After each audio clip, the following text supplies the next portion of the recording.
Ер нь бол нэг зүйлийг бас та бүхэн маань ойлгоорой. За шатхууныг бол байнга шалгадаг. Агуулга хилээр орж ирэхэд нь за лацтаа орж ирнэ. Агуулга дээр буулгахад нь за тэгээ яг иргэдэд зарж байгаа тэр шатхууны одоо шатхуун түүх станцууд дээр одоо зарж байхад нь л одоо өөрчлөлт орохгүй бол бус байдлаар шалгадаг. За өчигдөр бол манай шанал шалгалтын бүтцийнхэн бол бүгдээр шалгасан байна лээ. Явж байгаа үйл ажиллагаагаа бүгднийг одоо хэвлэл мэдээллийн байгууллагаар лив одоо бодит тасалтгүй бичлэгээр үзүүлж харуулсан байна л. Сарын эцэст бол гайлаар орж ирсэн одоо тухайн сард орж ирсэн гайлаар орж ирсэн бараа бүтээгдэхүүний хэмжээ зарагдсан бараа бүтээгдэхүүний хэмжээгээр нь тулгаж бас шалгана. Тэгээ ер нь бол энэ бас олон жил үйл ажиллагаа явуулж байгаа аж ахуйн нэгжүүд маань бол бас нэр хүндээ бодох за нийгмийн хариуцлага бодох хүрээнд найдаж итгэж байна. За өчигдрийн хийсэн шалгалтаар бол ямар нэг алдаа дутагдал бол гарсангүй. За ер нь за 14,000 тонн энгийн Евро 5 төрлийн А90 автобензин өнгөрсөн 7 оноос орж ирэж одоо бүх шатхуун түүх станцуудаар түгээгдэж байгаа. Ялангуяа Петроос, за Шунглаа, Тис гэсэн одоо аж ахуйн нэгжүүдэд түгээгдэж байгаа. Ард иргэдтэй бас нэг тодорхой мэдээлэл өгье. Евро 2 төрлийн буюу одоо Ангарскийн үйлдвэрт зөвхөн Монгол улс, Киргиз улс хоёр зориулж үйлдвэрлэдэг одоо хөхрийн хэмжээ өндөр, бензолын хэмжээ өндөр ийм одоо шатхууныг одоо бид бас үйлдвэрлэж авдаг. За энэ бол одоо доктортой үнээр хямд үнээр авдаг бензин юм байна. За энэний гэрээ маань бол одоо зах зээл дээрх үн 3 сар тасралтгүй одоо өндөр үн хүрэхгүй хөрвөл өөрчлөнө гэсэн зохицуулттай байдаг. За бид бол бас 3-4 жилийн хугацаанд $705 авч ирсэн учраас тасралтгүй үнийг бас сайн бариад явж ирсэн. За өнгөрсөн хавраас эхлээд одоо Орос, Украин болон Иран одоо Америкийн нэгдсэн улсын хоорондох зөрчилд байдлаар шалтгаалж үн бол тасралтгүй хөдөлж байна. За үүнээс шалтгаалаад бол бид үн бас огцом өсөх юм тэр энгийн төрлийн гэж байдаг. Энгийн 92 гэж байдаг. Энэний үн өсөх байсан. За энийг бол Орос улбаны улсын дотоодын биржийн үнээр зарах одоо ийм зохицуултыг Орос улбаны улстай хэлцэл хийсний үр дүнд хийж чадсан. Энэний үр дүнд бол одоо үн харьцангуй доктортой байгаа. Сар болгон орж ирж байгаа үн өөрчлөгддөг. За хэрвээ санаж байгаа бол үндсэндээ одоо 7 дугаар сард гэхэд дизель түлшний үн 150 төгрөгөөр бууж исэн. За одоо ингээд бас үн өсөөд ирвэл дагаал одоо өсөөд явахаас аргагүй байдаг. За энэ Евро 2 төрлийн бүтээгдэхүүнийг бол бидэнд Роснефть компаниас 50,000 тонн энэ сард одоо өгөх ёстой. Энийг бол өгсөн байна. За одоо ингээд энэ хямралтай нөхцөл байдлаас шалтгаалаад хэрэглээ маань одоо гүйцэхгүй байна. За Улаанбаатар хотод бол нэг эрдийн үед бол 1000-1200 тонн хэрэглэгддэг бол одоо сүүлийн 10 тоног 1500-аас 1700 тонныг нийлүүлж байна Улаанбаатар хотод. Тэгээд бол одоо бас харьцангуй гайгүй бас болж ирж байна гэж үзэж байна. За орон нутгийн ажилтнуудыг сүүлийн 4 хоног нэмэгдүүлж Монгол орны 330 гаруй суманд хүрэхийн тулд тээвэр логистик хэрэгтэй. Бас удаан хугацаанд бас ард иргэд маань бас хомсдын байдалтай байгаа учраас очсон одоо шатхуунаа бол маш урт хугацаанд бас дуусгаж байгаа. За үргэлжлүүлээд одоо бүх сумандаа хангах чиглэлд бол ажиллаж байна. За шатхууны штабын одоо пэйж хуудас гарсан байгаа. За эндээс бол айл аймгийн ямар суманд хэдийн хэмжээгээр ажилт явагдаж байгааг бол байнга мэдээлж байгаа. За орон нутгийн ажилтнууд бол ойрын 4 хоног бол эрс нэмэгдсэн. За ер нь бол энэ 7 хоногийг дуусгахад бол бас хүндрэлтэй байгаа аймаг орон нутгуудад бол бас хүрчих واخа гэсэн юм төлөвлөгөөтэй ажиллаж байна. Ер нь нэг ийм одоо доголдол үүсчихэд бол бүтэн сар болж иж нэг юм тогтворчдөг ийм л одоо нөхцөл байдалтай байгаа. Бид сав суулганыхаа одоо хүчин чадлыг нэмэгдүүлэх ажлыг хийж байгааг бас та бүхэн мэдж байгаа. Энэ сарда огтод бид одоо 1 сараас байсан хүчин чадлаа 45 хоног болгоно. За хоёрдугаарт бол одоо өчигдөр манай яамнаас ажлын хэсэг Бүгднайм хятад ард улс руу явж ажилласан. Бүгднайм хятад ард улс руу явж ажилласан ажлын хэсгээс маань бол сайн мэдээ өгч байгаа.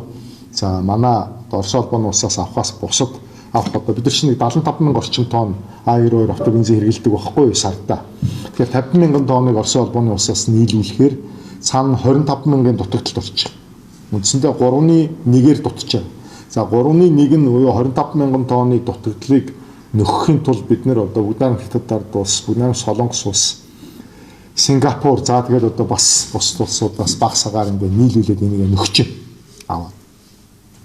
Орос улбаны улсаас өөрийн Ангарскийн үйлдвэрээс өөр үйлдвэрүүдэд Евро 2 төрлийн буюу энгийн автобензин үйлдвэрлэдэггүй. Багхгүй. Тийм учраас бид бол Евро 5 төрлийн бензинийг л олж ирч чадчих байгаа. Энэ нь дэлхийд тэр чиглэл рүүгээ шилжиж байгаа. Яагаад гэвэл энэ бас байгаль орчны шаардлага бас машин техникийн эвдрэл гэмтэлтэй холбоотой асуудал байдаг. Юу гэхээр энэ одоо хөхрийн хэмжээ энэ чинь 50 дахин их багхгүй Евро 5-аас Евро 2 нь. Хөхрийн хэмжээ өндөр байна гэдэг бол энэ бас маш хортой гэсэн. Бензолын хэмжээ 5 дахин их байдаг. Энэ бас хүний эрүүл мэнд одоо Улаанбаатар хотод өвөл одоо агаарын бохирдолд хамгийн их нөлөөлж байгаа одоо зүйлүүдийг харахад бол одоо мэдээж одоо энэ гэр орооллын яндангийн утаа байгаа. За энэс 30% нь бол энэ шатхуунаас бас үүсэлтэй байдаг. Тэгэхээр энэ дэлхийд даяараа энэ экологийн цэвэр одоо байгаль орчин хүнд ээлтэй энэ стандарт руу шилжинэ гэсэн юм стандарт тавьчихдаг учраас энэ Евро 2 төрлийн буюу муу стандарттай л гэдэг бага стандарттай бүтээгдэхүүн үйлдвэрлэхэ болцсон. За одоо бид бол энийг ингээд авч байгаа. За Кыргызстан бас манайх хоёр бол авдаг. За энийгээ бол та нар Евро 5 руу шилжээ гэдэг одоо шаардлагыг бол байнга тавьдаг бид нарт. Тэгээ одоо бол бид тэр үйлдвэрлэл багассан Орос улбаны улс маань дотооддоо сомсдолтой байгаа. Москва хотод одоо өнөөдрөөс очиртол байна. За Орос улбаны улсын бүх мужнууд бол орчиртой байна. Тийм учраас бол энэ бас бензиний тодорхой хэрэглээг дотооддоо хэрэглээд их үйлдвэрлэл гүйцэхгүй байгаа. Нийт одоо 30 гаруй одоо нефть боловсруулах үйлдвэрийн 20-од нь халдлагад өртсөн. За бид бол одоо бусад улс орнуудаас авах их үүсвэрээ нэмэгдүүлэх чиглэлд бол урт хугацааны одоо гэрээ хэлцлүүдийг хийгээд ингээл авчирч байгаа. Гүднам хятад ард улсаас эх жил сар одоо 9 сард авах. Тэгэхээр Евро 5 төрлийн бүтээгдэхүүнлээгээд явна гэсэн. За дараачийн асуудал бол энэ өнөөдрийн шатхууны одоо штаб дээр бол бид бас шийдвэр гаргахаар ярилцаж байна. Одоо шийдэж байгаах яг одоо хуралдаж байна. Энэ орон нутагт савнд одоо шатах болохгүй байгаа асуудлыг шийднэ. Энийг бас манайд орж сэтгүүлч асуусан баг надаас тийм ээ. Энийг бас шийдэх асуудал гаргана. Тэгэхгүй бол бас энэ хадлан одоо ногооны одоо хураалт тариага хураахын цаг үеүүдэд бол бас бэрхшээлтэй байгаа. Энэ асуудлууд дээр зохицуулт хийх юм шийдвэр гарч байгаа.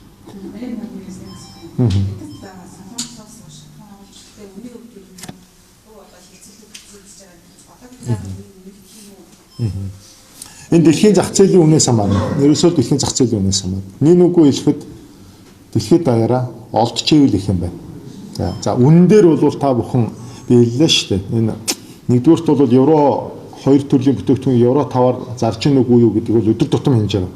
Өчигдөр бүр зориуд олон нийтийн мэдээллийн хэрэгсэлтэй яв шалгаа гэж шалгуулсан. Ямар ч асуудалгүй гарч ирлээ. За мэдээж ус эргэлзээ байгаа. Төрийн хян шалгалтын бүтцийн одоо байгууллагуудын шалгаж байгаа шалгалтын үр дүн бид нэр итгэхээ зур арга байхгүй. Дээрээс нь сарын эцэст бид бас гайлаар орж ирсэн хэмжээ борлуулсан хэмжээгийн тулгаа шалгачдаг. Энэ чинь бас санхүүгийн хяналтад давхар явагддаг. Эндээс бас бид нар хянаад явна. Тэгэхээр шатхууны үн Евро 5 дээр бол өндөр л байж таардаг. Өндөр технологиор хийгддэг. За бас өндөр одоо хөгжилтэй улс орнууд хэрэглэгдэж байгаа учраас бол өндөр. Гүднам хятад ард улс бол Евро 6 руу шилжчихсэн байна. Хөхрийн хэмжээг бүр эрс бууруулсан. Ийм одоо төвшөнд байдаг. Тэгэхээр энийг одоо хэдүүл бас ойлгож хүлээж авах хэрэгтэй байна. Ард иргэдэд маань бас энэ шатхууны үнийн өсөлт хүнд тусч байгааг бас ойлгож байна. Гэвч бас бид энэ одоо маш хямралтай нөхцөл байдалтай зүгээр эргэн тойрныхоо улс орнуудын нөхцөл байдлыг бид бас харах хэрэгтэй байна. Үнийг хэлэхэд бол бид бас бүх боломжоор л хичээгээд ажиллаж байгаа. Дотооддоо үйлдвэрлэдэггүй улс гэхэд харьцангуй хэвийн төвшин бид нар бас авч явах хичээж байгаа. За шатхууны орж ирэх импортын хэмжээний тухайд бол урдаас оруулж ирэх хүчин чадал бол бид нар хүчин чадлаа одоо 3 дахин нэмэгдүүлсэн байна. 150 мянган метр куб бүтээгдэхүүнийг урд хилээрээ авч оруулж ирээд дамжуулан авч хүчин чадалтай болсон. 150 мянган метр куб гэдэг бол манай нийт хэрэглээний 60 гаруй хувийг бид нэр бусад улс орнуудаас одоо урд хилээрээ дамжуулаад авах бэлтгэл ажлаа хангацсан гэсэн. Тэгээ энийг хийж байна. За энэ одоо хугацаанд бол жишээ нь бид нэр онгоцны түвшийг TS гэж одоо Оросоос одоо оруулж ирж Орос улбаны улсын шатхууныг хэрэглэдэг байсан бол энэ одоо хямралын үед анх удаага JET-1 гэж бас олон улсын стандартын түвшээр агаар үйлгийн төвийг одоо оруулж ирж цэнгэлж эхэллээ. Тэгэхээр өөрөөр хэлбэл бид одоо хямралын үед дэлхийн бүх улс орнуудын авч хэрэгжүүлж байгаа арга хэмжээнүүдийг л авч байна. Авах их усруудыг нэмэгдүүлж байна. Ийм л удаашрууд гэж байна. Эцээл үзсэн. Болсон тийм. Одоо ер нь нөхцөл байдал хязгаарнаас дээрх гэж прогноз гарч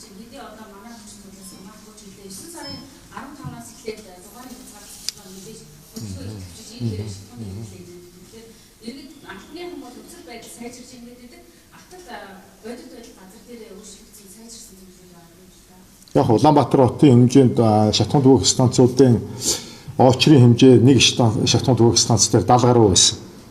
За одоо нэг өдөр оройдоо яг ажил тарах өглөө нэгд өдөр ялангуяа их ачаалттай байдаг. 20 орчим машинтай байгаа. Инх тайвны гүүрний доотлын одоо Петровс 2 станц бол Монгол улсын хамгийн өндөр ачаалттай 2 шатхуун түгээх станц байдаг.